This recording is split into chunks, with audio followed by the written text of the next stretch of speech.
Ситуация в области с острыми респираторными вирусными инфекциями зараз знаходится на неэпидемиологичном уровне, означают специалисты. По данным лабораторных исследований, население болеет острыми респираторными заболеваниями, вызываемыми негриппозными вирусами, такими как риновирусы, аденовирусы, респираторно-синциальные вирусы и другие.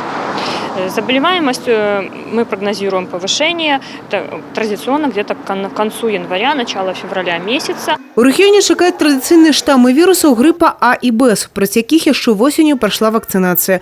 У регионе прищепились звыш 540 тысяч человек, а это амаль что 40% насельніцтва. 210 тысяч – дети. Иммунизационная прослойка великая, але калі все ж таки захворели, специалисты раюцца адразу звяртацца до врачоў. Симптомы гриппу традиционные.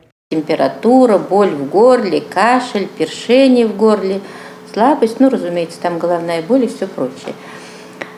Но надо, и даже при явлениях острой респираторной инфекции нежелательно заниматься самолечением, потому что многие пациенты приходят, уже сами купили антибиотик, который, в общем-то, не является основным препаратом лечения вирусной инфекции, любой вирусной инфекции. У горожан свои способы профилактики. Живем на даче, тишина, спокойствие, никаких микробов. Спортом надо заниматься, питаться правильно. Давно уже как-то не простывало, но я принимаю, корень имбирь и лимон.